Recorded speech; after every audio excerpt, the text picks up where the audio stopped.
Hello, you're listening to Reviewing History. I'm filmmaker and teacher Brian Rupert, joined here by...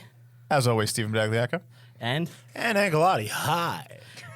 all right, so let's not bury the lead. We have a very special guest here today, someone that I've been listening to for years, been reading for a very long time, the one and only Greg Wyshynski. That's me from ESPN and Welcome. from Matawan, New Jersey. A hop, skip, and a jump to these heralded studios. I'm going to be honest, I didn't think there was a shot in hell you were going to answer my email or do the show. Well, it's a little thing called the off season. That is why I sent the email now. I also, my parents live in Matawan still, so I'm like still a Central Jersey boy. Where we're taping is a place where I had many a brunch. I think might have been right next to where I bought cigars as an underage kid to go smoke at Monmouth Park as well.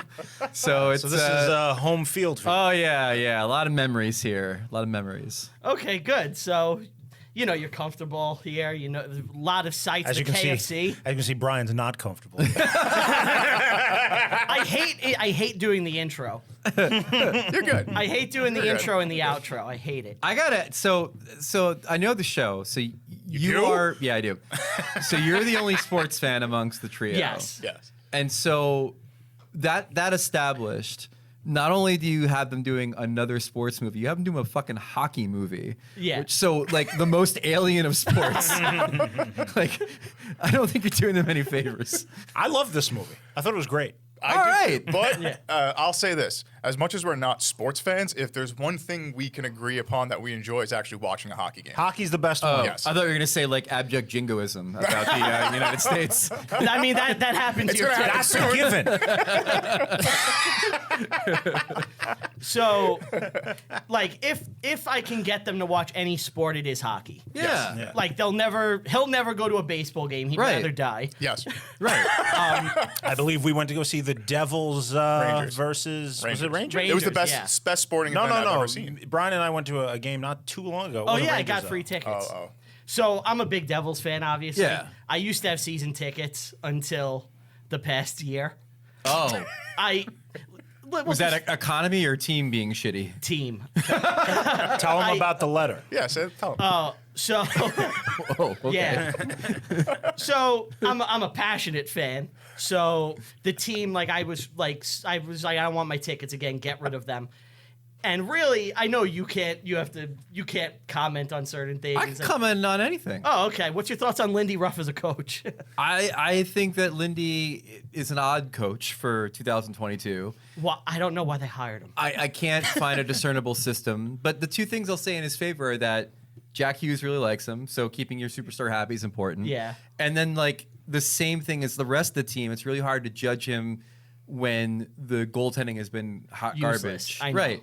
Like injuries, a guy didn't want to get a vaccine. Like it's like a whole thing, right? So part of me wants to give him a little bit of leeway because of how many sort of like unforeseen things have cropped up. Yeah. But at the same time, like hiring him for 2022 was always an odd fit. When there were good coaches around. You know, Yeah, and yeah. And I think they've won 40 games over the past 2 seasons. Right. So So it's been kind of an issue, yeah. yeah. So when they didn't do anything this year, and my rep was like, "Are you renewing?" I was like, "No." And then he sent me a thing, "Please renew." And I was, and I wrote a nasty letter, not to him, but about how I have no faith in anything the team. Well, you say not to him. Where did you send the letter? To him. No, I didn't do To it. whom it may concern. Did you fucking hammer it to the front of the arena like Martin Luther?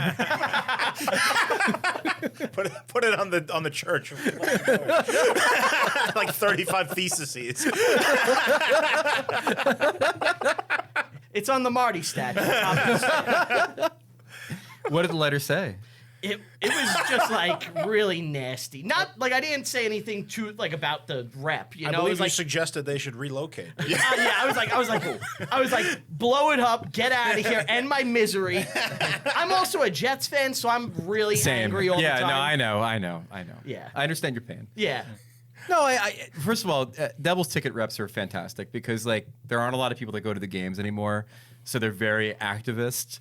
And so there's one rep that keeps calling me, and I'm like, you understand I go to the games for free? You understand? There's a seat And not only is there a seat, it has my name on it that I get to sit in and not have to pay for the ticket. Like, you understand that that's my life at this point.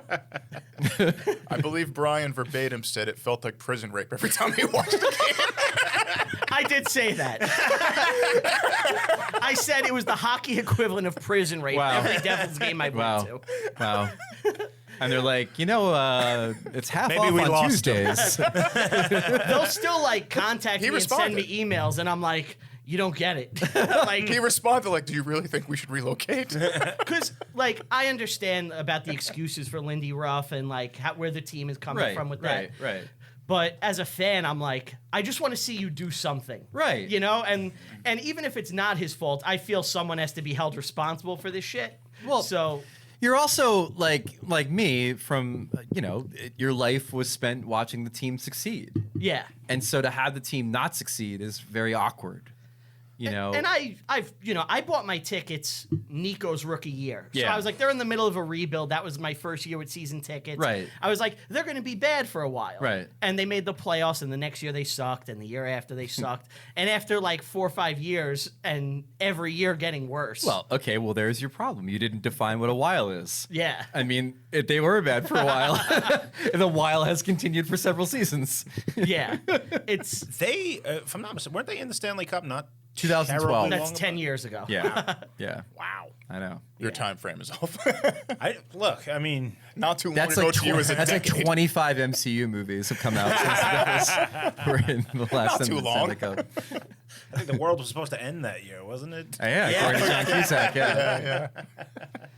Wait, let's jump right in, shall we? Yeah, so the movie we're doing today is Miracle. The Miracle on Ice. 1980s, well, the 1980 Miracle on Ice. It is from 2004.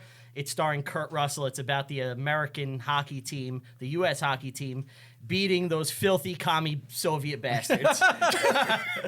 I like the way this started with just a montage of how shitty the 70s were. Yeah. Yeah. It was, I forgot they did that. It was like Watchmen, but without the Dylan song. Right. Like, it's like, and it's established, right. It's establishing we needed something to make us happy. Right. And they replay the Jimmy Carter speech a couple times of like, Americans used to dream and now Yeah, we right. don't. About a loss of pride. Right. Loss of pride. Confidence. Yeah. Well, the other thing that I didn't realize at the time, I believe, because they talk about the 1960 U.S. hockey team winning gold. Right. Which I didn't even realize was a thing. Yeah. That we had won in the 1960. And Herb. Yeah. But Herb Brooks was Brooks on the didn't team. make that team. So I believe it's everything from 1960 on to the present day in the movie. That's Right. the events they're Because it's covering. also Nixon and Yeah. shit like that. I did. My wife and I do bar trivia. We won last night. So Okay, congratulations to us. congratulations. One of the questions was you had to name 10 North American cities that had the Olympics, that hosted the Oh, wow, Olympics. okay. It's a good question. I think I got 2. Squaw Valley was interesting because Squaw Valley is now Lake Tahoe, right? Like Squaw Valley is kind of like an anachronism. It's like Okay. Squaw, stay away from the Native American stuff.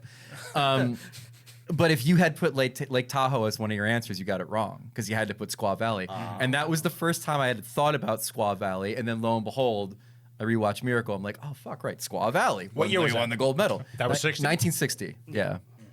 So now, how did American hockey, because in 1960 we're winning gold, how did it like just deteriorate so bad in like 20 years to where like they're, Well, a joke basically? I mean, Is it just that everyone is so much better or? Yes, especially the Russians. I mean, the Russians would just steamroll everybody, and there wasn't a lot of like premier American players that were around in the 60s and the 70s. I mean, most of your best players were Canadian. Yeah. and so the big And we're in the NHL. what? And we're in the NHL. They're Right, pros. right. But I mean, like even at a time when they were younger and playing on these national teams, like we didn't have a lot of them.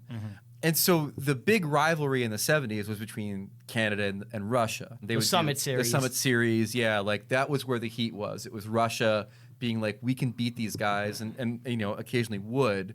And then Russia being the big bad with this amazing roster and like this unbeatable system and things of that nature. And then the U.S. was kind of over on the side. like a puppy getting kicked Like by a both of them. non-entity. Yeah, like a non-entity where they were just getting rolled by both those teams. It's funny you say that because as far as the movie's concerned and everything I've looked up about it in the last few days researching for this, Canada's not even brought up. It's all European teams and it's Right. America and the Soviet Union. Right. So what happened to them? Their guys are pro. It's their game. Yeah. They Well, were they- a flight. Oh, in the tournament? Yeah. Yeah, no, it didn't work out for them in this tournament. just didn't make it. Rare as that is. No, Japan was in. yeah, and I believe they played Romania at Yeah. some point. Yeah. They said, which is Yeah. really and fucking random. East or West Germany. West Germany. Yeah, yeah, Yeah. Well, I mean that makes sense. I mean those guys were, They're not juiced to the gills, so they're probably really good at hockey. So no, that was what made the thing really interesting. Was like again, it was like a series of years in which Russia played Canada for global hockey supremacy, and it all kind of leads to this underdog story of the U.S. making this run because nobody expected it, even though I guess it had been 40 years. Yeah. Like, how many Olympiads is that? Let's like whatever the Olympiads is. But the U.S. was completely off the radar, and so Canada would bring their star players to play against Russia's star players, and so in the beginning of the movie, the idea that you wouldn't send quote unquote your best to play in these tournaments these was kind of exhibitions. unheard of, and that there's a lot of shit that Herb Brooks does in life and in this movie that's not very kosher. But one of the genius things was approaching it like, we're not going to go talent for talent with Russia.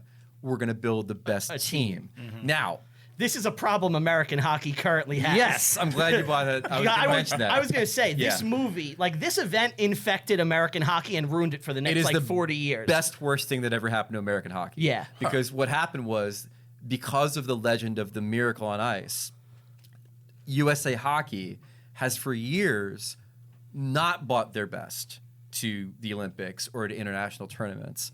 They try to bring a combination of high skill players and like Grinders. sandpaper grit guys that can take down the talented teams. And what's happened in the last 40 years is we're really good now. Like, we have as many talented star players as Canada produces. And so you don't have to play the underdog game anymore. We can go strength for strength. But even in like the last few Olympics the NHL took part in, before they didn't in the last two Olympics, it was like, well, we can't just send skill guys. We have to have these role players too. They built like an actual like hockey team. And Yeah. I don't know if I think Alex Ovechkin was like, that's a good hockey team. They could win a cup. Right. But they're not going to win a fucking international tournament. Yeah, exactly. And like, meanwhile, like Canada's bringing Ocean's 11, like it's just fucking star after star after star after star after star, and then like we're trying to like grit them out, and so, and specifically, But is it a like overt attempt to recreate the 1980 team? It's not an overt attempt because there are star players on the team. It's not like we're sending a bunch of college kids, except for this last Well, time yeah. when we did. But that was like There's no choice now. The NHL didn't show up, so it's more like The NHL actually held their players and wouldn't let them play in the Olympics. the last two Olympics. Yeah. Well, it used to be a policy. Like Jim Thorpe, Right. they took his medals away because Yeah, they found 'cause out he he played got paid. professionally. So once you get paid, The NHL since 1998 has been a part of the Olympics, Yeah. right? But then the last two, one of them they didn't go to, the one in Pyeongchang because they couldn't COVID come up stuff, to right? it. No. Oh, That no. was the one where they couldn't come to a financial agreement with the IOC. yes. On like it's just, I don't want to derail the podcast, but it's a very No. complicated No, issue, that's okay. and it's one in which I actually side with the NHL because they're sending their star players. I agree with you Right. completely. It's They're their sen- assets. They're sending their assets and getting nothing for it. They don't get to make any money off the Olympics. They can't sell Olympic merchandise in their stores. They don't get shit. They don't get their logo on the ice at the Olympics. So why you bother? risk Yeah, Connor that's McDavid, the best pointless. player in hockey, getting hurt. Right. Good job. Right, they don't get shit. Is So that they- the same with other sports? Like if you send like Team USA to like play basketball, Correct. is the Yeah. NBA allowed to advertise? and the I feel reason like why they do. don't get shit is because the IOC says, all right, well, if we do it for you, then we're going to have to do it for the NBA. I would And so imagine it the becomes a whole individual thing. teams have a say in this as well. don't Well, and none of them want to go. None of them want to take a break in the season to send their players to the Olympics. So they didn't go to Pyeongchang because of the financial reason. They didn't go to Beijing because of the COVID thing. And so now they're going to go to the next one. It's in Italy, I believe. Oh, they agreed to go? Well, it's in the collective bargaining agreement that they were supposed to go to Beijing and to Italy. Okay. But they didn't go to Beijing because they had an out clause because of COVID. But yeah, but like the point is like the last one they sent them to in Sochi, it was a case where they had star players but also role players because of the inherent mentality, like DNA change that happened in 1980, where it's like we need to send our gritty blue collar underdogs. It's the only way that we can beat these insurmountably talented teams. And what happened was they fucking lost 1-0 to Canada because they couldn't score a goal because they sent all the good players back to the U.S. So it's And that's what happens in the first scene is we see that change. Yeah, so it's a real problem. Best worst thing that ever happened to USA Hockey is the Miracle. Which obviously I'm younger, so the Miracle's cool to see, like in replays. But I'd much rather them win a gold medal now that I can enjoy. Were you alive for it? I don't know. I was 3. Okay, so no. It's a throwaway. But now in the movie, and you correct me if I'm wrong, they give them 8 months to get a team together and train. Yeah. Is that like how long does it like? Let's say I switch out a lot of players, I get a bunch of new players on my team. How long do you usually train for? Is 8 months like an actual time frame to get a team together and train? That's a short amount of time. That's a generous amount of time. Yeah. It is. Yeah. Like today, like say the NHL's going to the Olympics. That team will be selected and then maybe get a camp briefly before they go to play in the Olympics. Like they don't get 8 months. Wow. It's basically thrown together and then you practice a little bit and then you go and that whole thing is completely different than the way it's done today. Maybe you've played like one international tournament at the end of June. Maybe. But it might be different guys. Even sending like, and again, this was a bit COVID, but like the last one at Beijing, like they put the roster together, and a lot of those guys met each other for the first time, waiting for the flight to China, like because of the COVID thing. So I mean, it's a very, very different deal, and certainly they don't have the luxury of like playing the other teams in a tournament like the U.S. team in 1980 did. Right, they played Norway, and then they played the Soviets. They played Soviets in the MSG. exhibition. Yeah. That's another question I wanted to ask you. At one point in this movie, they show that the NHL All-Stars played against the Soviet team a year before. Right. They lost. And they lost. That happened. How often does something like that go on? And Where these national teams Back are in the playing? day, it happened Yeah. a lot because you have to remember that this movie takes place before there were Russians in the NHL. Thanks, Lou. Yeah, I know. Well, and also McGillney too. Like, so that didn't happen until like the late 1980s, where you had players defect from the Soviet Union to the NHL. So there was a real novelty at the time of this mysterious. It's back when The Eastern Bloc. Yeah, it's back when the Soviet Union was the Klingons, right? Right. Like they were like the great other, you know. And so we never had those players in the NHL. They only played for the Russian national team, and so. You know, Canada's All-Stars, NHL All-Stars, the Americans, like we would all take our crack at trying to beat those commie bastards, and frequently would lose because they really were that good. Like they played a system that no one else was playing. Right. Their talent was all world. They had the best goalie in the world. They actually trained. They they weren't actually like, trained. And again, like they mentioned in the movie, these guys played for like 13 years together too. Like they had amazing chemistry. So The Soviet players were actually considered part of the Red Army. correct. Yes. Yeah. And they were trained as such and held to certain standards by the government. Right. So there's an awesome documentary. I've watched it before, but I rewatched it today. Is it getting the ready for HBO this. one? No, I don't know about. I watched that this morning. There's one called Red Army, which yeah. is great, but there's another one which was made by ESPN called Of Miracles and Men, and it's the story of the miracle on ice from the Russian side. Yeah. Oh, that's cool. And they talk That's about like how Russians like got into hockey and like their training methods, and like it's a guy, this old dude who knows nothing about hockey. He's never seen a game. They're like, here's ice, invent how to play. And he does it, and he comes up with these weird exercises, like they're doing barrel rolls with rocks, Right. And like, but they're actually training, and like a lot of hockey players and athletes at this time, they're drinking beers the night after the Right. game. Well, that's what we see in the movie. Yeah. Oh yeah, oh, it's great. Back in the day, yeah, they didn't care about their bodies back in the day. Now they care a lot about it. And again, like the way that they played was majestic. I mean, it was the style where all 5 players were engaged with the puck in a way that they weren't doing in the NHL at the time, and they certainly weren't doing it internationally at the time. And even like after the wall was broken down and Russians entered the league, the Detroit Red Wings went and signed as many of these former Red Army players as they could and recreated that, where they had a This thing in the called late 80s? 96, 97. In the 90s, Oh. they had a thing called the Russian Five, and Yeah. like it was all those Russian guys being able to play on the ice at the same time and recreate the way that national team played. So let me ask you this then: prior to that happening, prior to the influence of the Eastern teams, Yeah. what would be the American style? Punching people in the face. Bruisers?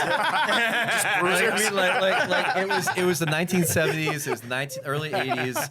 I mean, it was a gong show, right? Well, it was a gong show, but also this tournament happens before the offensive explosion of the Gretzky years in the NHL. So it happens at a time like we're talking like Philadelphia Flyers, Broad Street Bullies, blood on the ice kind of hockey. And then we get to like the Gretzky years, and all of a sudden the NHL for a good span of like 6 or 7 or 8 years, it's just goal scoring all the time. we put a stop to that. And then the Devils came along and made it as boring as possible. It became a defensive game. Right, it became a defensive game from like 94-ish. I'd say like 2015, 16, it really exploded again. No, I would say when they changed the rules, it upticked, but it was still a little bit defensive. Yeah. Was that Niedermeyer and Gomez? Oh yeah. Yeah. So dropping a name, Bill Simmons. I know him a little bit, and we were once talking about what 30 for 30 he always wanted to do and didn't get a chance to do. And he said, he's like, the 30 for 30 I always wanted to do was I wanted to do a 30 for 30 on the neutral zone trap and how it killed hockey. I'm like, don't you think that'd be like the most boring 30 for 30 that you've ever seen? Like, the reason it killed hockey is it was boring. He's like, yeah, but it'd be fascinating to find out how it killed it. I'm like, all right, that's great, man. So hold on. This is a funny story. I was at like a season ticket holder Q&A, right? And it's my first time really meeting Ken Danica. Like, I've got an autograph before, and it's a Q&A, and I raised my hand. And this was as they were getting ready to fire John Hines. Oh, yeah. It was like they were like season ticket holders are getting upset. Throw out Ken Danica, go talk to them, like make everyone feel better. Right. You know. Right. Here's an old legend. You don't want to leave your tickets, right? And I was like, can I ask you a question? Like, you guys ran the trap, like, and what is he trying to do exactly? And he yelled at me. He's like, we didn't run a trap. There was no word of a trap. Oh, my And God. Danico got mad at me. I was like, all right, I'm sorry. Well, like being a Devils fan around that time, like you learned how to argue the merits of your team. It's like you guys ruined hockey, you made it boring. Like, no. We played positional defense, and if you look at the offensive numbers, The the Devils did lead the league in scoring, I think, in 2000. 2000 they did, yeah. That's when they won. No, they lost to Colorado in 2000. Oh, no, they No, won they in won in 2000. 2000. They lost in 2001. Sorry. So like they weren't always boring. They were boring the first time they won. Like, the whole point of the first time they won was let's not let anyone do anything fucking fun. Like, even our own players. That was the whole point. And what was that basing the team around Brodeur, or what is that? It was just defensive play, using Brodeur to kick out the puck to the defenseman. You know, It was knowing their strength was they had 3 great defensemen and a great goalie, and their coach came from Montreal, and they played a defensive system too, but he just like ratcheted it up a few notches to be like, we're not even going to try to score. Like, They're not gonna let you do it either. but the thing about the Devils was like they did it well. Like, they were a tricky little team because they wouldn't try to score, but they had guys that could. And then other teams tried to do the same thing. They tried to do like Florida. Yeah. And it was like unwatchable. It was really fugly. 2 teams staring at each other. Yeah, right. So Metapod I don't know. from It was an interesting time. I'm very happy that it's over. I mean, it benefited the Devils. Yeah. So you and I were happy, but like no Didn't one else they have was. to like change the rules of the game because did. the Devils? I maintain if they didn't put in the trapezoid, Devils win another cup. For those who don't know, the NHL canceled the season in 2005 because of they wanted to institute a salary cap. They came back with all these new rules, and one of the rules was specific to the Devils goalie Marty Brodeur, who was so good at playing the puck, he was called like a third defenseman. And they created a thing called the trapezoid behind the net to restrict basically him One from playing player. the puck. Yeah. And He would go back there and like yeah, dig it out. and like you would dump the puck in, and he'd go back and like zoop, and you wouldn't be able to stay in the zone because he was so good at playing the puck, and so they literally created a rule because of how good he was. So yeah, It's fine. I'm happy they crazy. did. I mean, the game is in a really good place now offensively. I'm a Devils fan before a hockey fan, so Yeah, I know. I'm like, They honestly though, he's not there anymore. They should get rid of it. Let goalies play the puck again. It's Well, wouldn't that just happen again eventually? They'll have to institute it again. if you get a goalie who's good enough at handling the puck, it's. At some point, you At some you point, can assume. yeah. But anyway, the movie. Yeah, the movie. So Larry Brooks, he wants to have a hard training camp. You mean Kurt Brooks? Larry? I said Larry Brooks. Larry Brooks is Who the fuck is Larry? Larry Brooks is the beat writer for the Rangers in the New York Post. And we have a real love-hate relationship. It's Yeah. very funny you bring up Larry Brooks. That's a Freudian slip. Good old Larry. Yeah, that's his brother. Oh, I did want to say this before we really dive in. Did John Tortorella just know Herb Brooks' style and go, I'm just gonna do all that shit? Because I felt like I was watching John Tortorella coaching tutorials. He's like a Herb Brooks cosplayer. No, there's a lot of that in some of these coaches. I think he was a hugely influential coach. and Herb Brooks in this plays psychological games. Yeah. Which is something that became a big scandal kind of with Mike Babcock. Mike Babcock, yeah, Mike Babcock was the coach of the Toronto Maple Leafs.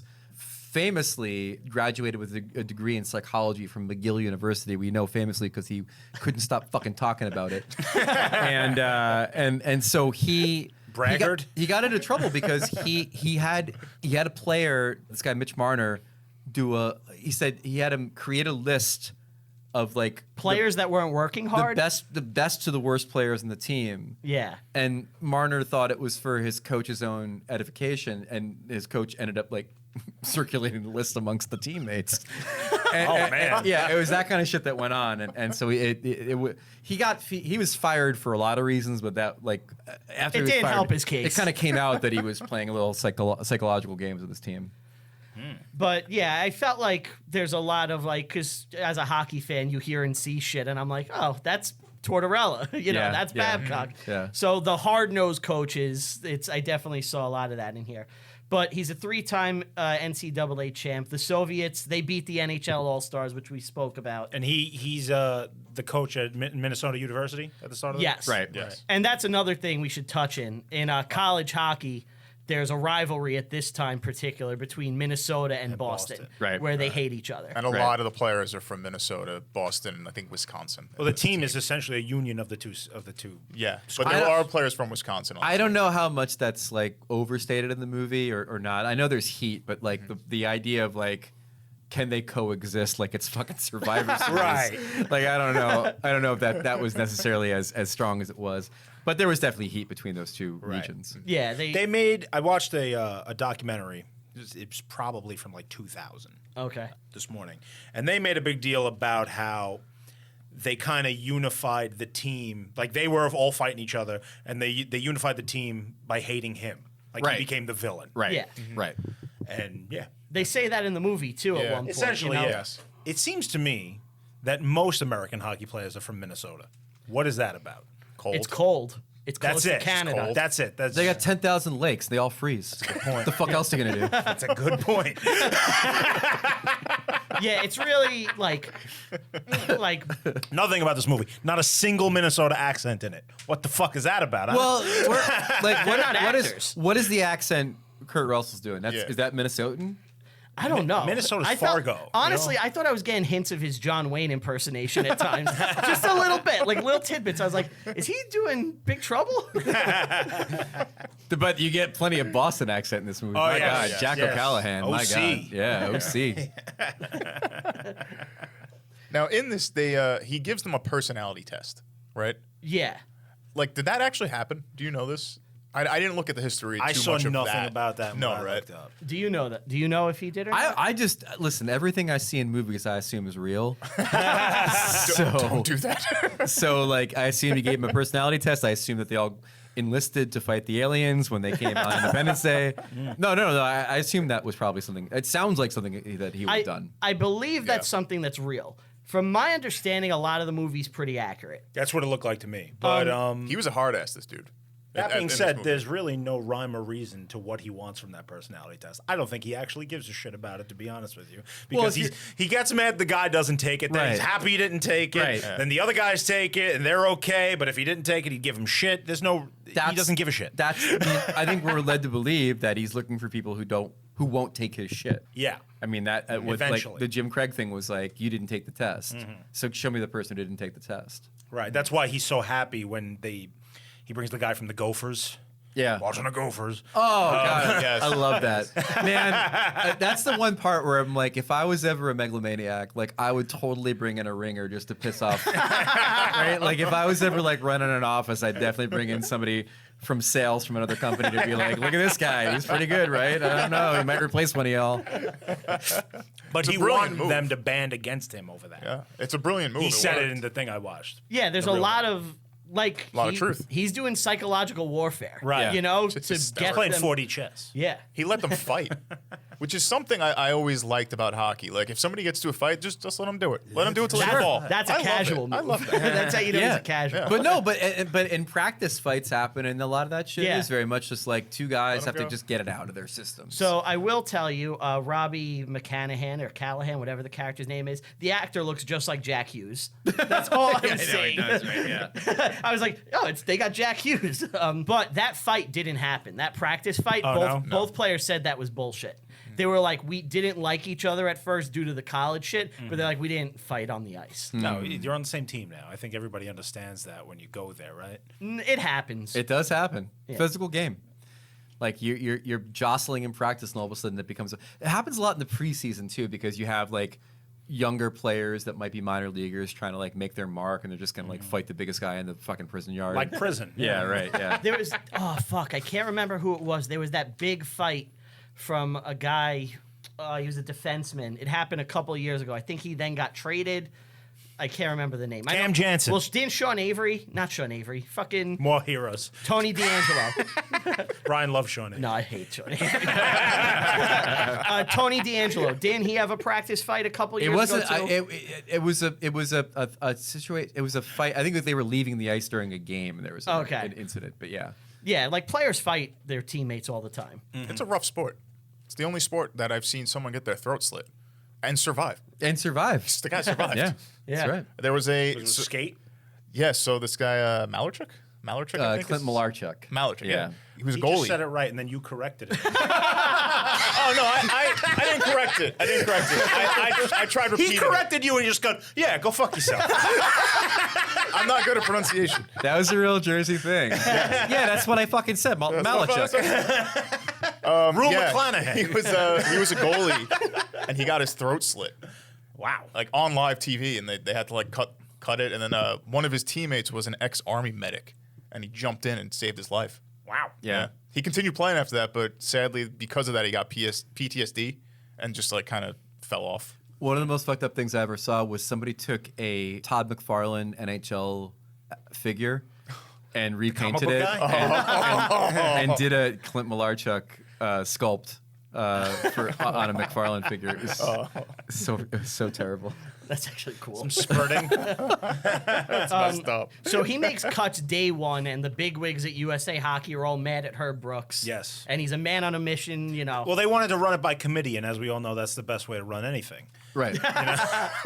There was like a little Moneyball in that scene, right? Like I got a little Moneyball vibe from that scene of here's the rebel trying to do something different, and all the suits were like, "That's not how it's done. This is how it's done." Right. The movie is very interesting to me because it's like it's a team movie and it's about like a team and all that, but it's also about an individual Being like, a tyrant and making people who win. has like a vision and he's just a taskmaster. It's like Right. It's really weird. It's like the power of an individual's drive and the team aspect Right. coming together. It's very like the militaristic in nature. It really is. It's really just It the looks like story boot of camp. Julius Caesar. You know? It's here comes this autocrat to bring benefits. It's to everyone. really weird though. Like this movie comes out 2022. Like, are we celebrating someone who was like putting his players through physical and mental anguish in that regard? Like, I feel like we're in a mental health place where the Herb Brooks thing, even if it led to like the greatest moment in American sports history, like I feel like his tactics would be seen through a different lens if this There movie would came out definitely today. be think pieces. We need to talk about Herb Brooks. Right, right. And Yes, people would yeah. be talking about that. HuffPo. I'm a win at all costs guy. So I'd be like, we need more of him. You think he went too light, really? Yeah. I was beating off to the again scene. Oh yeah, run those players. They cut to the line from the Jimmy Carter speech where he says we need to stop crying and start sweating, and essentially that's what the whole movie is, right? Yeah. Sure, yeah. And it's funny that why it's Carter that says that, who's widely viewed as like the weakest president we've ever had. I mean, he had to say something, right? Things are spiraling. He's not gonna be like, "We're fucked, guys." You know, like he has to say something. I feel like they did portray that time period pretty well compared to other movies that have. They did, and there's a moment in there I love where it's one of the coaches and like the team doctor in a car, and they're kind of just talking about the Soviet Union and like this situation, and they're like, Oh, yeah. and they're hinting like, and this is 2004. Eventually, we'll be friends with the Russians, you know, like, and in 2022, it's like that aged well, and then it aged bad again. Right. They were in line like during like a gas shortage. It seemed they portrayed it like Yeah. that. And Well, that's what it was. yeah. You don't hear much And about it's, that. you in know, movies. isn't it nuts that in this little time frame that the movie takes place, and it's like like you said, this 8-month period. Sure, yeah. Like every major event of the late 70s happens right there. Right. You got the gas shortage, you got the Ayatollah coming to power, the Russians invade Afghanistan, and this thing happens. You know, Yeah, it's you know. just- Yeah, like 2 verses of "We Didn't Start the Fire" right. happened in that time frame. And like, and the other thing is like, obviously, you know, the Russian thing is soured again, but it's also like, there's so many parallels to even like today, like the gas shit, and Sure, like, you know, yeah. it's Well, like The more things change, right, Brian? so then we get a standard like movie scene where the wife is upset at her, you know, It's, ambitious husband. It's Kevin Costner's wife. She's back from The Untouchables. That's right. Oh yeah. Well, she made it. Capone didn't get That's her. right. Nice house. I said, nice house. She's an interesting character because like it is kind of a thankless role of Yeah. like Yes. woman supporting troubled genius, but she has like just enough agency in this movie where it's not a complete waste. Like that scene where No, she's she just- has a role. Yeah, she has a role, and she's really good at it too. And in rewatching it, I was like a little taken aback by how much they gave her to work with versus what that role usually is. I watched the movie with my wife, Uh-huh. and the scene where she tells him to go pick up the kids, but he's too busy to do it. Yeah. She goes, "Wow, he's a dick." And all I'm thinking is, the man is trying to win the Olympics. Will you fucking relax and let him win the Olympics? He's got more important shit to do. But instead of saying that, you just went, yeah, he's the save the trouble of the argument. Steph, you look like sorry. So then the wife is mad that, you know, he didn't ask to do the Olympics, and it's like, well, it's too late now. You're mad about something from months ago. Right, yeah. Right. But that's for the audience. He pulls out the 1960 team photo, and we learn why he's doing it, you know, and He got talks that to his close. wife. He's in the photo. Yeah. Yeah. Good reason. And that is real. That happened. Yeah, yeah. And he said after they won the gold, he went up to the coach and was like, well, you made the right choice. Which, that's a good way to take it. I mean, His father said it to him. Said the same thing. Yeah. When they were watching the game. I saw that Herb Dean said that. Herb Brooks. Herb Dean. Herb Dean Jesus is a UFC referee. Yeah. Who at this time has to be 4. I love that this isn't a bit. We just keep fucking up his name. Herb Brooks said that he was watching the game with his father, and when they won, he goes, "Well, it looks like they cut the right guy." It's like, oh man, Dad. That's painful. Right. So anyway, Hubie Brooks. But yes, this guy, Herb, he has so many zinger lines. It's insane in this. A lot of those are real quotes, apparently, that Yeah. he said. The legs that, call like, players Herbisms. compiled. Legs feed the wolf, and you just see him running back and forth. This has amazing montages. First off, Oh, compared yeah. to any sports movie. Oh, yeah. This you could feel like the pain in their legs. It's I don't great. know if you've ever played hockey, Anna or Brian, but I used to play roller hockey. you as played a roller boy, hockey. Yeah. Your legs fucking hurt, Yeah. like bad. I was trying to teach myself to play a couple years ago. And yeah, I was trying to. Oh, this is a great one. Oh yes. Yeah. So I can skate a little. Like I can get around the ice. But I was trying to teach myself to play, and it was a Friday night. I went to the local skating rink, and it was loaded with like preteens. And I'm there, and I'm alone, and I'm on the ice, and I'm just skating, like, and I'm going around. And What were you wearing? I had a backpack on because I forgot that the locker was broke, so I couldn't like put my sneakers. You're surrounded anywhere. by preteens, and you're wearing a backpack on the ice. Yeah, it wasn't a good look. It gets worse though because there are kids there, and there's like a gaggle of preteens and stuff, like 12. And they're hockey players, and they're skating around, and they look at me, and they're like, "We're just gonna fuck with this guy," and they're just buzzing me, and I'm getting bullied by these preteens. They were spraying ice at you. They're Right? snowing me. So I'm going, and they would just cross in front of me because like I can't stop, and I would stumble. And like after an hour of this, I was like, "This isn't good," and I had to leave the ice. The 12-year-olds bullied me out of the rink. Wow. Holy shit. Yeah. I just wanted to learn to play hockey. Did you know? fall? Of course I did. It's covered in ice. Well, it does live up to the NHL's mantra of hockey is for everyone. Exactly. Yeah. Or not you. I pushed it to the limit. You did. But so he wants them to be the best conditioned team, and he's just going to brutalize them. Tons of sprint suicides, whatever you Yeah, call we used them. to call them suicides. I guess that he invented them. And the term in the NHL is bag skate. It's a bag skate. It's a bag skate when you skate your team to the point where they're like doubled over and throwing up on the ice. So we find out there's going to be a Coneheads line. Yeah, I didn't get that. What is that? Explain that to me. Well, I really can't. I know Okay. what the Coneheads are. Yeah, it's an unfunny Saturday Night Live sketch. Right. So I think that the gist of it was those three guys are weirdos and the Coneheads are aliens, and so you guys are the Coneheads. Okay. Oh, that's it? Yeah. There's no like special thing? Hockey lines, not the most. The fucking Devils in '95 had a line called the crash line because they fucking hit people. Well, that makes sense. Yeah, right. It's not exactly like a riddle when they name a hockey line. I thought they had like a job. Here, I'll give you another one. In the Devils had a line. Egg with line? Three guys. Yeah, they had the egg line, which was Elias, Gomez, and Gianta. Gianta, and they had the sizzle line, which was Alexander Semak with an S, Valeri Zelepukin with a Z, Claude Lemieux with an L. SZL sizzle. Again, this is not exactly. This is the brilliance. Yeah, this is not, a NASA supercomputer did not invent hockey line names. They didn't invent hockey nicknames either. It's your name with an IE at the end. Right, right, exactly. Yeah. exactly.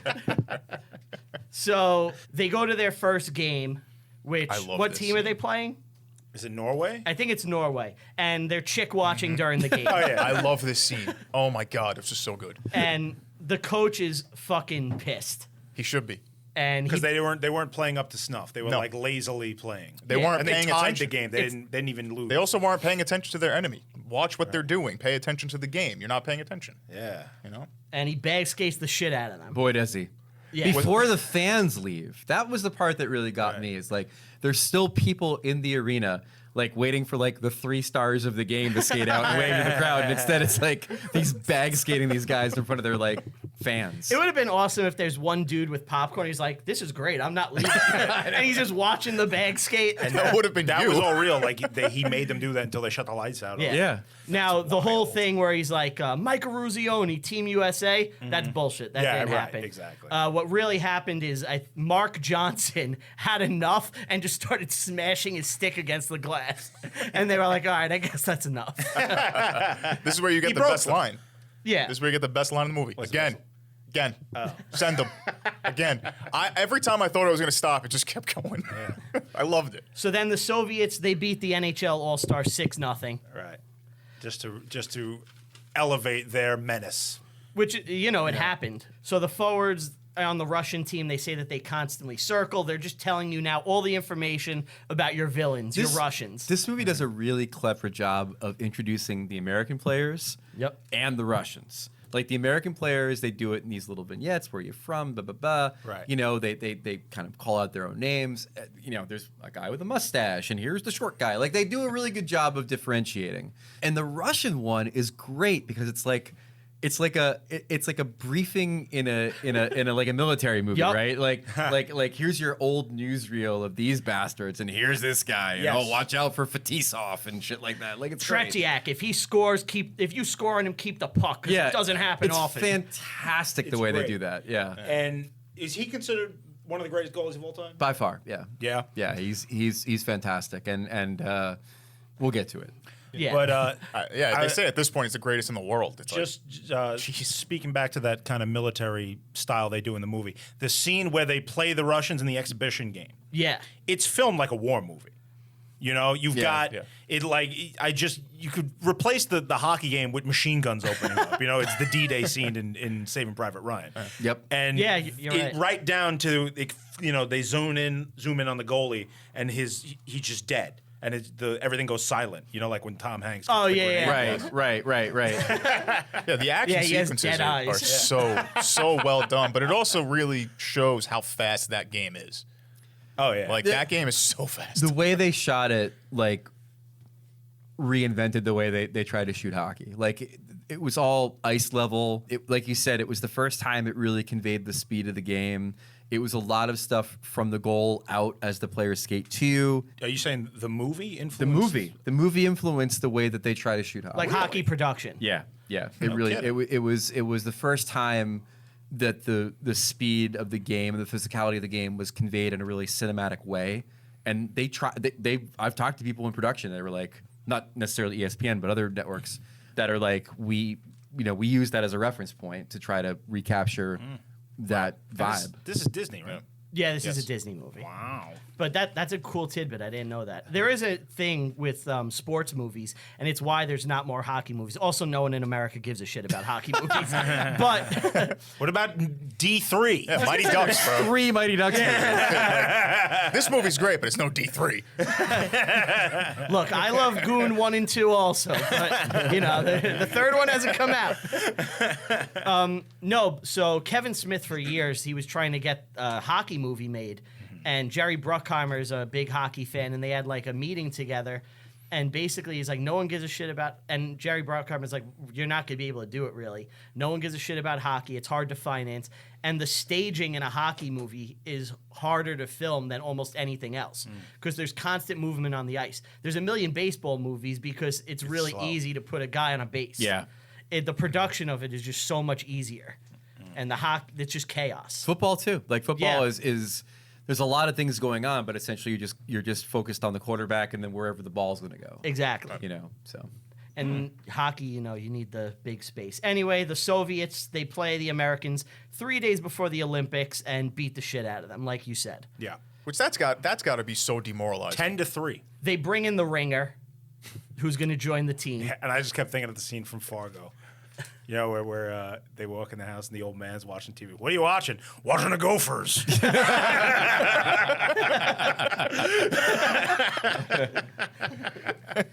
So the other guys, they finally confront Herb Brooks. Who are the Gophers? the Golden Gophers of Minnesota.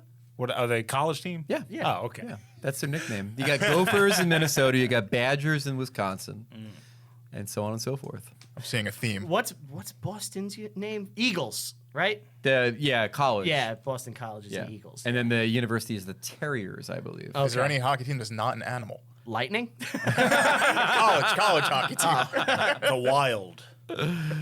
I bet St. John's is like the Storm or something. Well, like that. UMass is the Minutemen.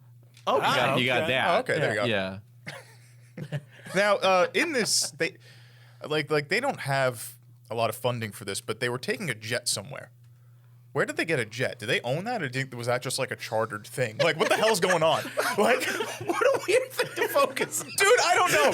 I'm like hockey's not popular. Nobody's watching this. They don't have a lot of funds, but they have a jet. Yeah, but the Team USA. have some money. USA. They can't charter a jet. It's not a fucking beer league team. It's like, they got the fucking U.S. I wasn't sure. Olympic Committee behind them. Jimmy Craig, go stand on the ledge, show some skin. See if we can get a trucker to give us a lift. lift. But what he said though, they are pushing the Jet in the scene. Yes, yeah. Well, they hit a That's what I moose. Oh, that's right. They hit a He moose. said they hit a moose, and it delayed them. Herb Brooks is like, all right, we're gonna play Sweden, but first we're gonna have to steal a plane. That's a movie I'd watch. You guys don't have enough talent to rely on talent just to fly you there. So the U.S. then plays the IHL All-Stars. Now, I had never heard of this league, What's the IHL? the International Hockey League. Yeah, that was a minor league at one point. Was that the then equivalent of the AHL? Adjacent or maybe a little bit below. Okay, but the Yeah. AHL existed. Yeah, the IHL existed even through like the 1990s as a place where, like, if you had a contract dispute, you might sign with an IHL team. Okay. To like play while your Stay NHL fresh. contract's being worked out. Yeah. Okay, so it's like a step above like the ECHL. Yeah, I in think modern so. times. Okay. One team name I remember was the Detroit Vipers. Was an IHL team, which is a cool name. Yeah. Yeah, that's a good name. Sounds like a roller coaster too, which I think it was at Six Flags for years, right? Viper. it's Oh, Viper. absolutely. Yeah. Yeah. You know it. I think someone got decapitated on Yeah, that. that's the one that beat the shit out of your neck. Yeah. Oh no, that was the Scream Machine. Also, well, no. Also, your father. Also,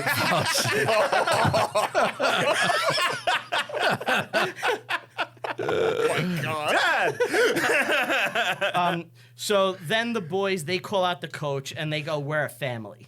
And you know, it's all about family. Like Right. Princess Leia And said. that's what makes it so important. Yeah. right. It's about family. Carrie Fisher told us that. Exactly. Yep. Yeah. Defenseman Vin Diesel tells her Brooks. Family. So they go to a Christmas party.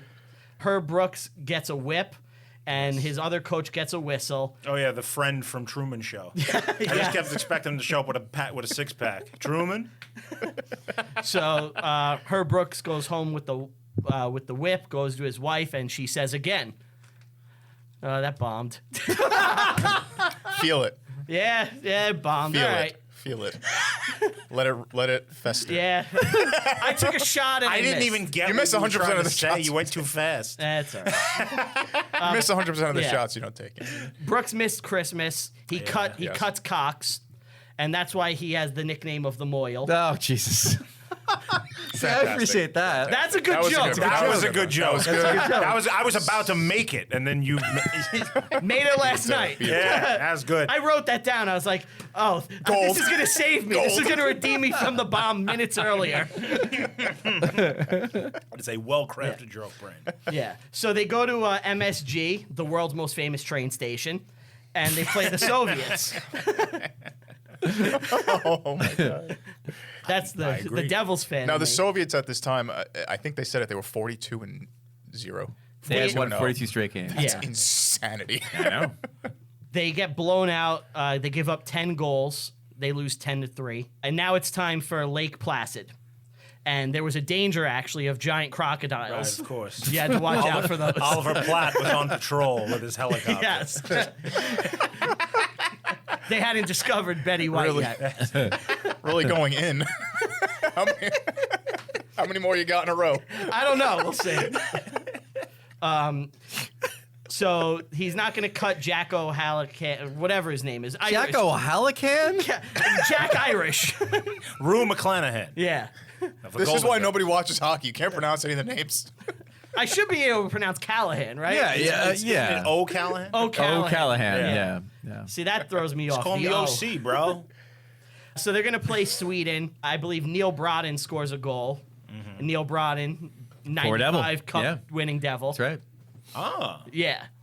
That's one of the interesting things about that team is that there are a number of the guys who made the NHL, but very few made an impact in the NHL. Yeah, I wanted to talk about that at the Yeah. end, but let's do it now while we brought up Neil Brodin. Yeah. Not a lot of them had careers Right. in hockey. The USA team. The USA players. It seemed to me, because it tells you at the end of the movie Yes. what they did. Most They're of them all were in real businessmen. estate. they all went into real estate. The Devils actually Except had for the one guy at the very end. the who- Devils had Broughton, they Yep. had Mark Johnson, and then they had Jack O'Callahan. yeah, too. and Herb Brooks was their coach. And at Herb one Brooks was point. their coach in '94. Yeah. Oh, wow. 94? I thought 92, 93. He was the coach. I think was he the coach when they? You're right. I think he was the coach in '93. Then Lemaire came and they got made the loss to the Rangers. Then he was there in '95. You're right. Yeah. Is Brooks considered to be like one of the best coaches ever? Yeah. Well, I think he's considered to be one of the most like innovative coaches ever. You know, his skills didn't necessarily transfer to NHL success, but I think his influence and obviously this moment. In time, you know, solidified his status as one of the best. Well, certainly, as you and said, respected it coaches. changed the game. Yeah. Kind of the ethos. For sure. He's like the John Henry of hockey. He beat the machine. He kind of gave know? the blueprint for modern hockey. I would argue, kind of, because Physical wasn't it like, coaches. John Tortorella. Sure. That's who he gave the blueprint to. Okay. Yeah. To individual guys. Guys giving Yeah. speeches. Exactly. So they're going to play Sweden. They're losing. They come back and win. The U.S. is now rolling. They beat the Czech Republic, Norway, Romania. Czech Republic. Well, no, it's Czechoslovakia. Czechoslovakia, you're right. They're considered the second best team in the world. Yeah. Yeah. And they gave them no problem, from what I understand. Like the USA just stomped them. Beat the shit out of Yeah. them. They were hot. So Now it's the big so. That was a question I had about the flick they didn't really get into, which is that like, yeah, Russia rolled them and Russia's great, but like they seem like they're playing pretty well. Like they're hanging like 7 goals on the second best team in the world. Like I wonder what the conjecture really was before the Russia game. Was every newspaper being like, hey, we might have a shot here, or was it just like, all right, fun's over? yeah. You know, they didn't really explain Certainly what that in the vibe movie, was. the drama is that they are, without Gonna a get doubt, to- the underdogs they're are going toast. to be destroyed. Like even Herb Brooks is like, well, it was a good run. Yeah. You know, so. But Yeah, that's the interesting. reality of it, I guess you'd have to be there to know. at There this had to point, be you some know? hot take columnist that's like, USA. we're going to beat Russia. Yeah. You know, like we just took out the Czechs. Well, there's a scene where he's talking to a reporter, right? And he's like, he wants to bring more reporters in. And I think Herb's like, no, like we're not. Yeah. Like Herb isn't into that because he knows the real challenge is the Russians, right? and Like, by you the- know This is, what I'm I talking wanted to ask Yeah, you about this. yeah. So Herb Brooks is not going to let the media, the evil media, talk to his players. Right. So we have a member of the media here. Did that annoy you? Herb Brooks would have gotten fucking filleted for that. Like, you have a team that is like on a run in the Olympics, and you're not letting, you know, Johnny Johnson from the hometown paper where Jim Craig grew up talk to fucking Jim Craig. Like he would have gotten massacred. This megalomaniac asshole thinks he's bigger not only than hockey but the entire United States. The people need to know. Yeah, like he would have gotten destroyed for that. That's a great point. But I'm sure there's coaches in the NHL, Tortorella, who, if they had their way, would, you know, not have the media talk to players. Sure, but or- there's also players that wouldn't have Oh, the media talk yeah. to players. Yeah. No, I that was that. I'm sure it was completely accurate, especially when it comes to his goalie.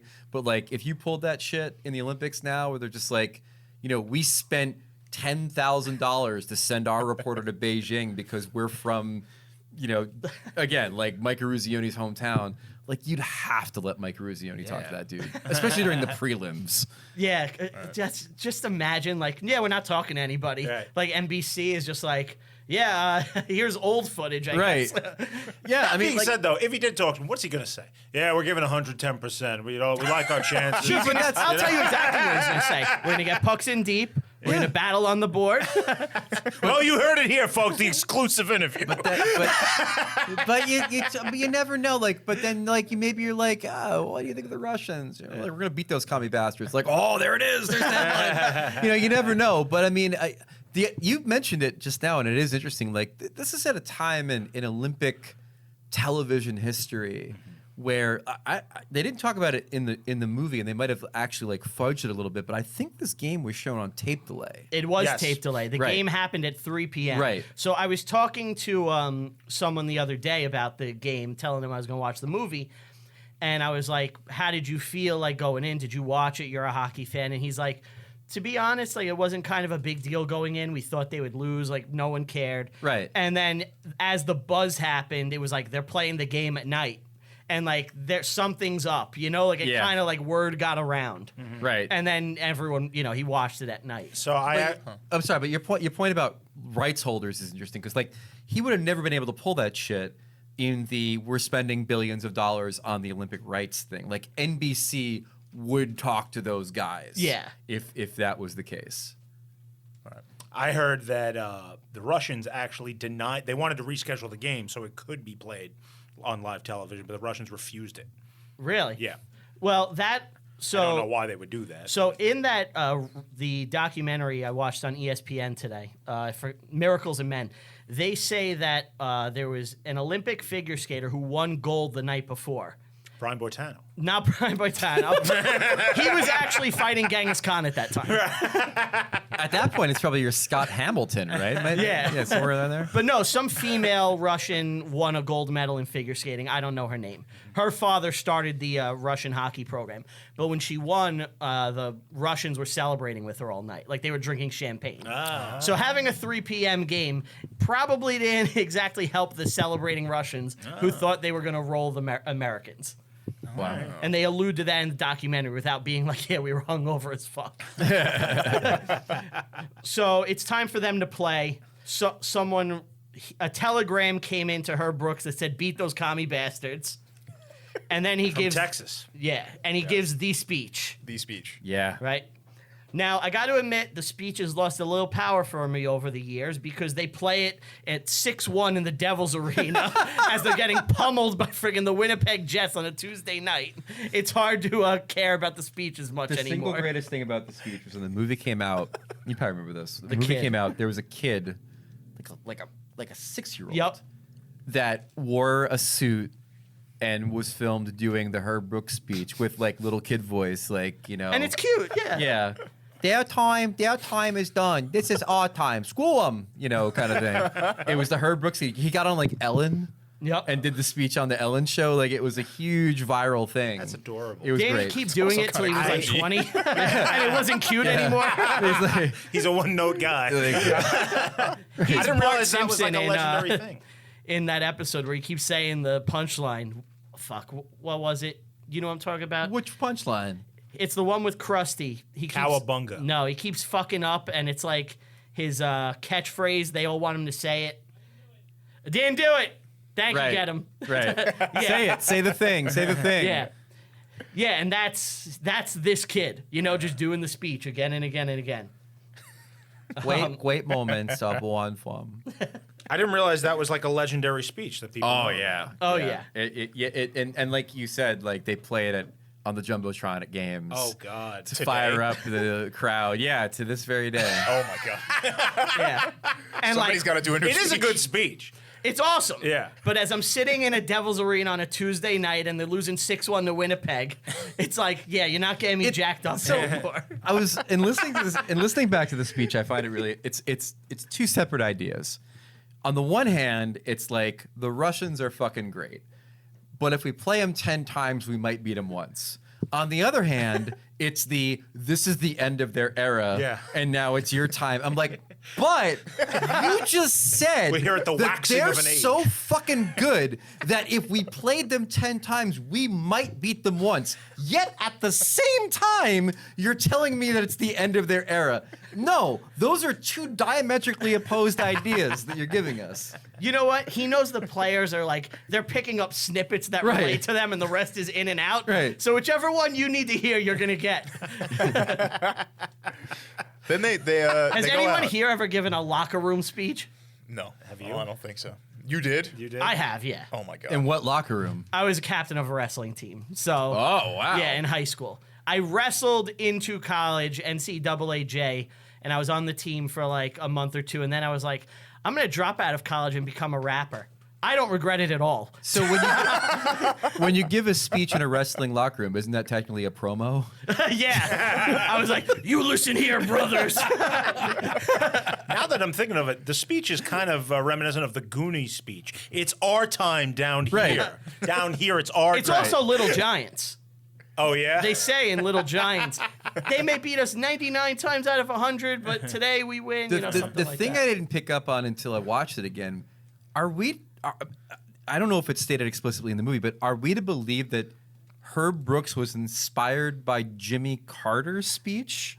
I think that's what they were going Like that's kind of what they're going for. Was Yeah. like Jimmy Carter again, not the greatest orator in U.S. political history, inspired the greatest speech in sports history, apparently. That's funny. Yeah, I did not pick up on that, but that's true. Carter is probably portrayed in this movie better than he's ever been portrayed in anything. I end up liking him. Yeah. It's like the two greatest moments in Jimmy Carter's like image building.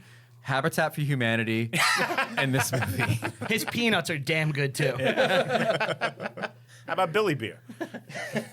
So you get this awesome scene when they're walking out onto the ice and they're all hitting telegrams. It's like a wall of telegrams and mail of just them, all their support.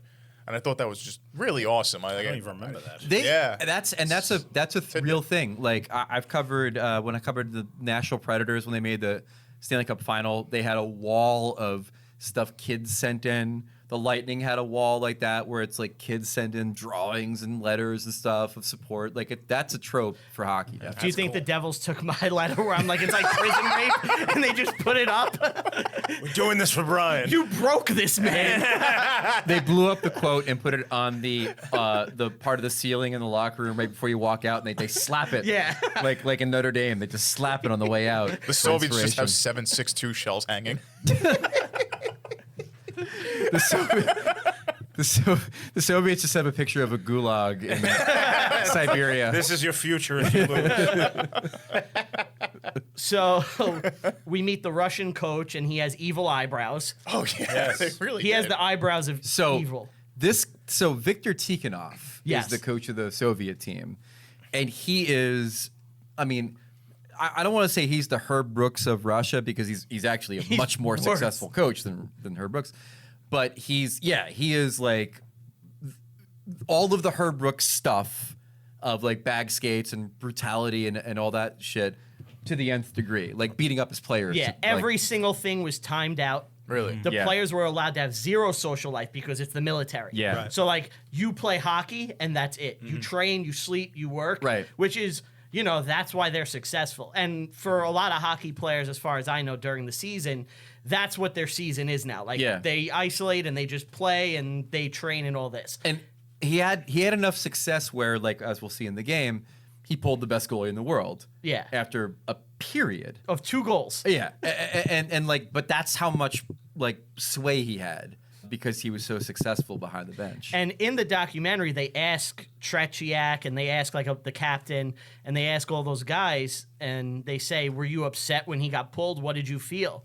And Tretiak was like, "I was upset." And like, "Did anyone say anything?" And they're like, "No. In Russia, you don't say anything." It's like, okay, that is what's happening. Follow orders. Yep. What Russia in sports movies in the 80s, man. Like the through line from like Miracle, happening in 1980 in real life to Drago is just the perfect through line. Yeah. Like the emotionless automaton military product that we must defeat with our emotion. Right. Yes. Yes. It's like a Star Trek villain. Right. Yes. It's funny. There's always like 2 great villains you could always pull from. You could always use a Nazi, Of course.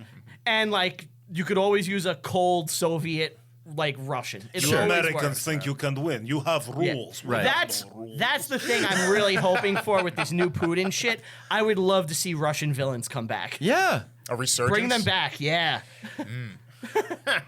That's what I want. So it's the gold medal game. They give up 2 goals. Tretiak does. It's 2-2. Was the ref supposed to be a commie? Because they make him look like Dude, it, they right? do such blatant fouls. Like, even I, who don't watch the game, recognize, well, that's a slash. They should be in a penalty box. But it's a medal round game, Yeah. which means they're not going to call anything. See, they don't know what happens in playoff hockey. As you reach the playoffs and get deeper into the playoffs, the games become, they'll call it tightly officiated, but it's, in essence, they let everything go. And because they don't want to give anybody a power play advantage. Because it can change the game so much. As we saw in this game. Yeah. Yeah. Power play changed the game. In this past playoff, we had, who's the captain of the Rangers now? I forgot his name. Kreider? Oh, Trouba. Trouba. Yeah. You had him literally murdering people on the ice this past playoff that just happened, and there were no whistles. I got confused because Kreider was the guy they wanted to get the captaincy, but then they gave it to Trouba. That would be a great, naked gun bit. Nobody's calling any penalties, and they just shoot a guy. Tiger comes on. They do that. Yeah, in the They do baseball that game. bit, yeah, in the that's what I baseball. was talking about. I mean, the only movie that had a shooting on the ice during a hockey game was Lethal Weapon 2? 3. Is that the one with Joe Three. Pesci? Three. What about Right. sudden death? And, well, okay, and sudden death. You're right. Yeah, 3. Pesci got shot in the ice, and he's bleeding out. That was one of the armor-piercing bullets. Yes, I believe, yes, from yes. Lethal Weapon 3. Yeah. From South Africa. From right. You dumb son of a bitch. Now they have like at the end of the period they score a goal with like a second left. Yeah. That happened. That really happened. That's, Yep. that's so First insane. period. Yeah, it was the first period to First tie period, it up 2-2, which is why Tretiak got pulled. And no, he gave up the goal, but also whoever scored the goal, he just went right through So, two defenders. The guy who scored the goal was Mark Johnson, who Okay. scored both goals that answered the Russian goals in that game, I believe.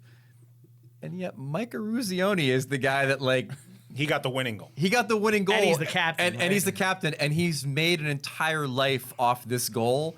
Motherfucker, like, you wouldn't even be in that game were it not for the exploits of Mark Johnson scoring those and two Jim goals. Craig standing on his head. Yeah, exactly. Because I don't think shot totals were around, but it was probably heavily lopsided for the Russians. It's weird how It was history. 12-2 in the that. second period. I In have shot that. totals? No, I have the details for that, by the way. Okay. Oh yeah, I got all of them. So the shot details: 5 versus 5. There were 38 shots total between the two teams. Okay. 31 of them were the Soviets. Yeah. Wow. The attempts though, were 67. So like the ones that they went to shoot Yeah. missed. 46 were the Soviets. Right, right. Like the MVP of this was Jim Craig. Right. Oh, Jim yeah. Craig was the reason they won. Yeah. Oh, Because totally. the amount that he blocked was utterly insane. I think 99 times in like hockey, it's the goalie who really is the Well, reason why when teams win. the last great American run was in Vancouver when they got silver, they got beat by Canada allegedly in the gold medal game. Yeah. And Ryan Miller, the American goalie, he was fucking amazing. It was a star-making moment for him because Yeah. he led them to that far into the tournament, And then Sidney Crosby decided to. and then gave up kind of a soft goal in overtime. Yeah. But that's all right though. But yeah, no, it is kind of funny how history remembers Eruzione's goal, probably because of the Al Michaels broadcasting Yeah. call, while Craig was the guy who was the reason they Yeah. won. Yeah. Do you believe in miracles? Yeah. Like, yeah. And they didn't want him to re-record the line in the movie. They used the Oh! original audio. That's something Yes. I really wanted to. So Al Michaels and Ken Dryden, Yeah. they re-recorded a The bunch of announcers. dialogue. Yep. Yeah. Right, the announcers in the movie, and then when it comes to the Eruzione goal, they do the original. Yeah. And Al Michaels' voice is 7 It's so octaves different. higher in that clip than it is now. 'Cause it's 80 now or some shit. It's so jarring. But the decision to have them do the play-by-play in the movie to match the scenes that are happening was straight up video game. Wasn't it Yeah. there's a breakaway and on the track you hear Al Michaels going, and now he has a breakaway. If he scores, he would give the Americans the lead. Well, and all these because Thank you. I am the audience. we've been watching. Coincidentally, it hasn't been planned this way, but we've been watching a bunch of sports movies for the show, even episodes that haven't come out. And the most important job in a sports movie is the announcer. Yeah. Because otherwise it's literally just watching a silent game. You need him to just chime in and say what's happening. The Russians get a penalty for fouling an American player and breaking the rules. The Americans are going on a power play now. They'll have more players than the Russians will. I'll say this: anytime I'm watching a sport, the most impressive announcer is going to be a hockey announcer. I feel like anytime I'm watching a live game, the hockey announcer is giving me more details of the play-by-play because, like I said, it's so fast and things are always moving and happening. As opposed to baseball, where I've fallen asleep. I'm at the stadium twice. I'm going to disagree with you. Probably Yeah. the finest sports announcer out there is the two-headed guy from episode 1. From the Bunta, Yes, the Bunta yes. races. Little Anakin Skywalker, a local boy. I will bow down and agree. Baseball is a completely different animal. They when it have comes to to kill broadcast. so They have to much kill dead time. air. Yeah, they're exactly. doing ads. They're telling stories. It's just Like we're Mets fans. I know you're a Mets fan. I am a Mets fan. Yeah. But we have Gary, Keith, and Ron, and it's the best booth in baseball. If I watch other broadcasts, it's painful sometimes. Yeah. Yeah. And we're also Devils fans, which means that for a long time we had the best play-by-play guy in hockey and Doc Emmerich, who did the thing that you're talking about, which is describe in poetic ways that the game is Waffle going. boy. Yeah, and Oh, yeah. his voice would crescendo when it was important. And then we had Chico Resch, who was the color commentary, right? Where and his whole bit was that he was an old Fuddy Duddy, who was a franchise icon. So like, who is that? You get this amazing Doc Emmerich going like, and he's shooting in the pocket, he's on the crease, and a save, another save, and his waffle boarded away, and play is stopped. And then you get Chico coming in with. Yeah. Oh, he shot the puck right into the seats. Well, wait, no, he passed it to his teammate for a goal, didn't he? He would always have to take a second or two to catch up. It was amazing. I love Chico. Now we have Ken Danico. He's all rough, and back in the day, me and Ty Domi used to have these fights. It was like the most eloquent, like poetic play-by-play guy in all of sports, and then a guy who was just like always correcting himself for not seeing the play right. Oh, what a goal there by Crosby there, Doc. Oh, wait, no, the puck went in the netting above the glass and play was stopped, wasn't it? So Team USA, this is not the gold medal match. They go on. They beat Sweden, which, do you think it even matters? Finland, Yeah. sorry. Finland was Do you think for it the even matters at that point? No, Yes. they did their. In Yes. America? Yes. Yeah. Imagine losing. No, I'm actually wrong because it was group play, right? If they didn't No, win, no, they it would was have the lost. medal round. It was the medal round. Yeah, so they Okay. beat Russia in the semis. Okay, it wasn't points anymore. Right, and then they had to beat Finland for gold. Okay. They beat their nemesis. So the 1980 again, to go back to the Mets, always reminded me of '86, where Yeah. the Mets win the Bill Buckner through the legs game, and then people forget they still have to come back and win another game to win the World Series, but Yeah. that game became sort of an inevitability. Like after this You shit know. happens Yeah. in Game 6, like. Forget it. Like they're gonna clearly win the World There's Series. magic. There's magic. Yeah. But yet for the Americans, like they had to rally in that gold medal game. Yeah, they too, came to- from behind, too. Yeah, Yes. to win the gold. And- They so. scored 3 goals in the final period. They were behind by Yeah. 2. It's nuts. And, and that's a funny little detail, too, because, and they don't play it up in the movie, it's subtle, but Herb Brooks says, we're going to be the best conditioned team. And they are. They win Yeah. all their games by being the best conditioned team. They Right. don't get tired. Yeah, that they win all their games in the third period. Right. That's a great point. And we see their medal round, they win. We see the gold medals, most of which are sold now. You can get them in the Pawn Star shop. Oh, it's so sad. I'm gonna have It to is. frame it. It's It's so gonna sit in the sad. shop for a while. It's really, really I'll sad. give you $30. That's really what happened. They all sold the medals, Really? basically. Why? Yeah. Because they're like guys that never made anything of their careers. Oh, man. Like they weren't signing $1 million weren't contracts. yeah. So But like, a lot of them aren't they? Like I saw a bunch of them like work for the Wild, the Minnesota Wild. no, Some. some of them are still in hockey, but other ones never did it, and some of them are destitute. And like, those gold medals fetch a bunch of Yeah. fucking money. in Like a auction. 1980 American Yeah. hockey Oh, yeah. gold medal. Yeah. Yeah. In the credits, it tells you what each guy did after. The And game. there was always Yes. like whenever we would write, like, when I was at Yahoo Sports, we for some reason a lot of those medals started coming up for auction, and so there was a debate about like, oh, on the one hand, it's very sad, like you should keep that medal within your family, and on the other hand, it's like, no, they fucking won it. They can do whatever they want with that medal. It doesn't change the fact that they were on the Miracle on Ice team. Sure. It's just that they don't have the trinket that they got for it. And if they want to go and sell that thing for $400,000 or whatever the fuck, they should be allowed to. Cash They in. earned that right to cash in on that. Yeah. House. You It's remember not Raging House. Bill when he sells the jewels from the belt? In what? Raging Bull. Oh, Raging Bull. Yeah. Yeah. He takes the jewels out of his championship Yeah. belt and pawns them. And that's I mean, You're you allowed win the to. prize, you have the right to do what you want with the prize, as sad as it might seem. I agree totally. I don't know what I would have done in that situation. I don't know if I would have sold it.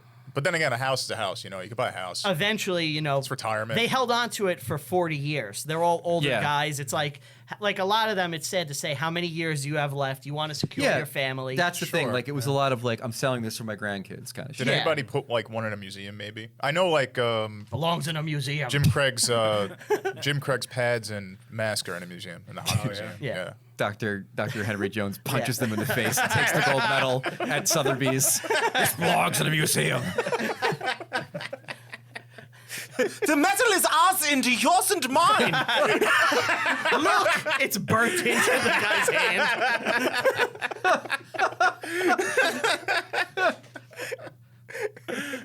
So Brooks never attended a Christmas party. That's bullshit. Really? The players were like, Brooks would never attend a party with us. He was Jewish.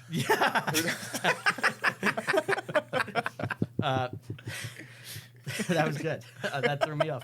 Yeah, he wasn't giving them cute nicknames. He was much colder than he's portrayed in the movie. Which, like, he was pretty fucking cold. Yeah. cold. Yeah. It's Kurt Russell.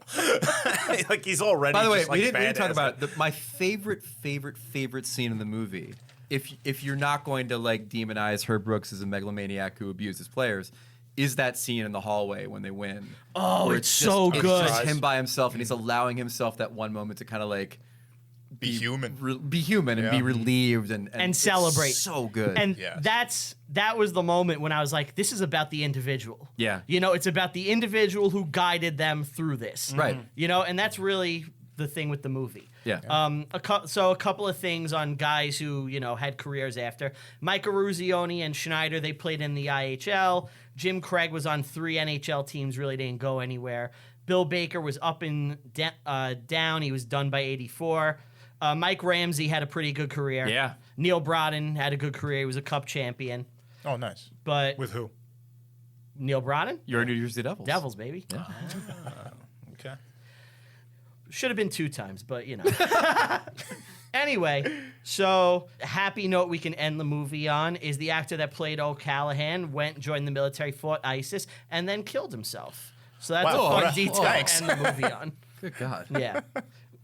Yeah. On a high note. I love it. Yeah. Yeah, the highest. of Keep high it notes. light, you know, Yeah, leave I got a everyone nice- feeling The good. The dude who played Jim Craig is Eddie Cahill is his name. Really weird ass career. Like played in this movie, but like was famous for being a boyfriend on Friends, and then for some reason had like a 2-decade run on one of the CSI shows. I want to say Is it he? was. Really? Yeah, like he like completely random career, but like a guy that like seemed like a pretty good actor, good looking dude. Like I expected him to do more movie shit, but he was more TV boy.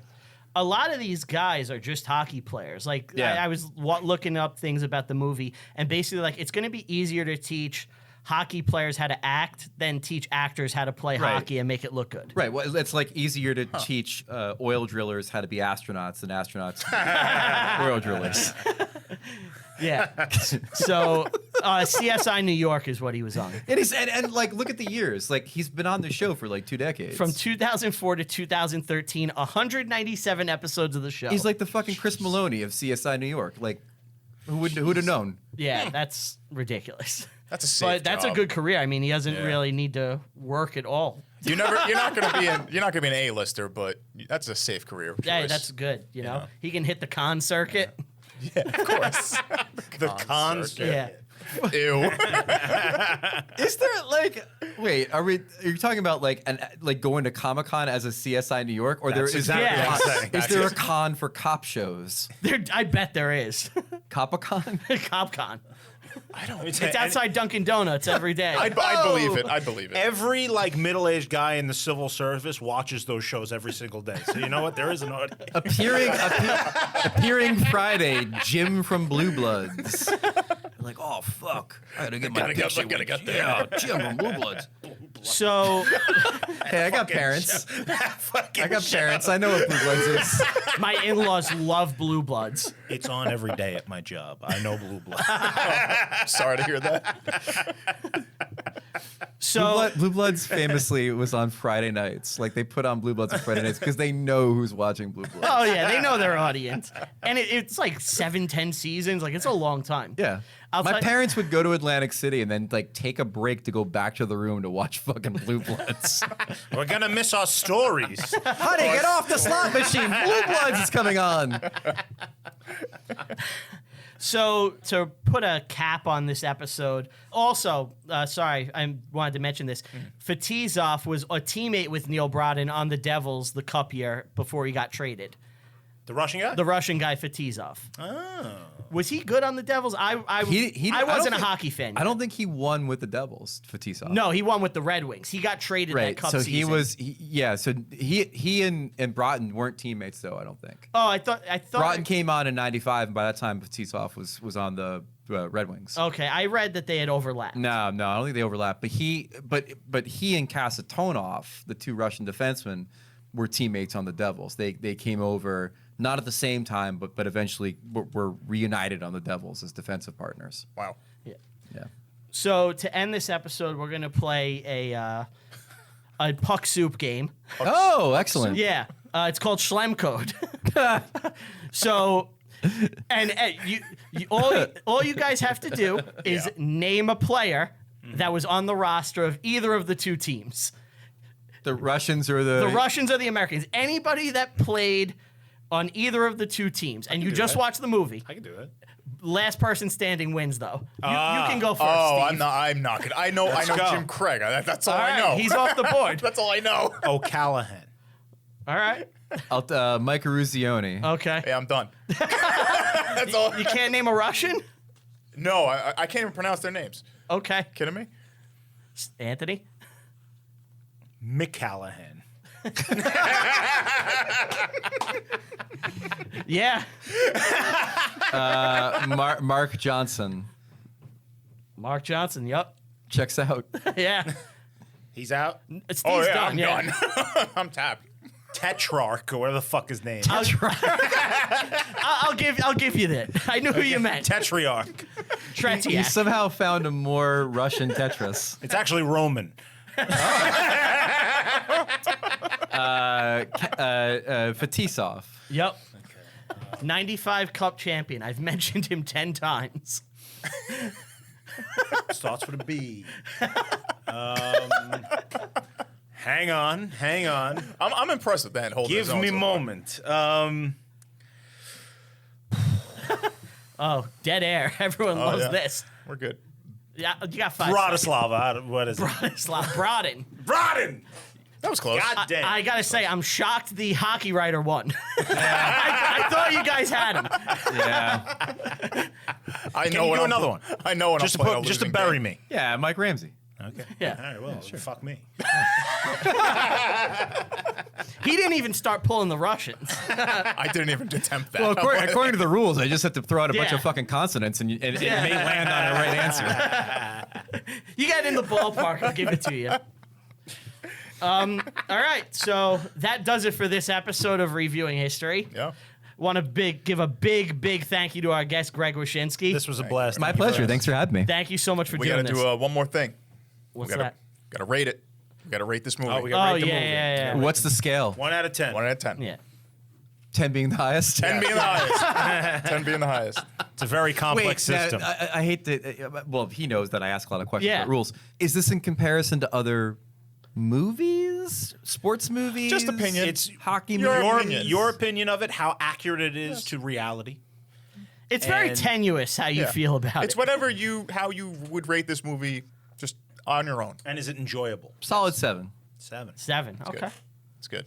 I would go 8. You go 8? Yeah. Okay. I like this movie. Miracle. I would go 8. AKA the Cold War just got colder. 7.5.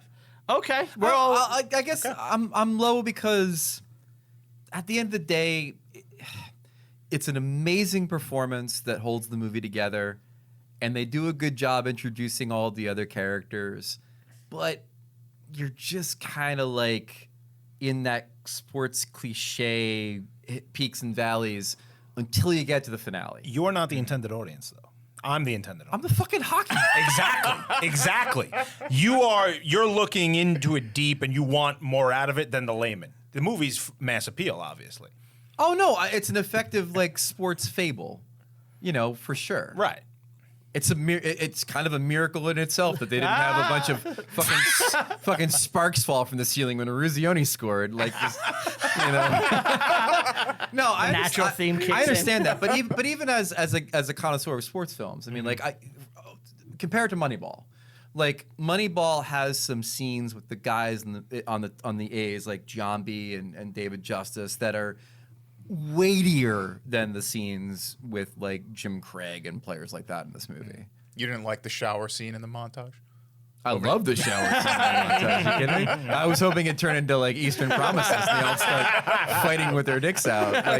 But alas, it was a Disney film. Yeah, they're just having a good little laugh. Yeah, that was one thing. It's like, this is a Disney film, so Herb Brooks is like, screw those guys. Yeah. And it's like, you needed some F-bombs just to really... Yeah. If it was a modern Disney film, they would have gone all the way in the shower. He's a Disney employee. I'll take the fifth on that one. No, I think I gave it a high rating, and I think you would agree just the action sequences were so well They're done. great. The hockey's yeah. awesome. They're I the loved best it, hockey yes. ever put to film. Yeah, that's why I for sure. kind of went with the 8. Yeah. All right. All right. So, Greg, do you want to plug any of your stuff? You can read me on ESPN.com. You can watch me on ESPN, the network. I'm on our sports wagering show, Daily Wager, a lot during the season. And then if you like me podcasting, I unfortunately at the moment, I don't know when this is going to come out. It's going to come out the first or second week in November. Okay. By this time, I might have a podcast about hockey. I don't know. If I do, I hope you're enjoying it. If I don't, I hope I get another one. But regardless, you can listen to me doing a bunch of other podcast stuff on the Puck Soup Patreon. If you go to patreon.com/pucksoup, that's where you'll find all of the other podcasts that I do. Thank you so much for doing this. I can't thank you enough. Yay! It's a pleasure to be here. Yeah. All right. So, you want to say goodbye, guys? And Thank you for listening. This was wonderful. See you later. Next time. Yep. Thank you to Telling Steve Dave letting us use the studio, keeping it short and sweet. You can follow the podcast on all social media, reviewinghistorypod@gmail.com. Send an email, rviewpod on Twitter. Like us, follow us, all that good stuff. Instagram, Twitter, blah, blah, blah, blah. Letterboxd. We all have Letterboxd accounts. You can follow us. You can see what we thought of every movie. I rate and review every single movie I watch. Give me a follow on there. Just something I do. Other than that, thank you so much for joining us, and we'll see you next time. Bye.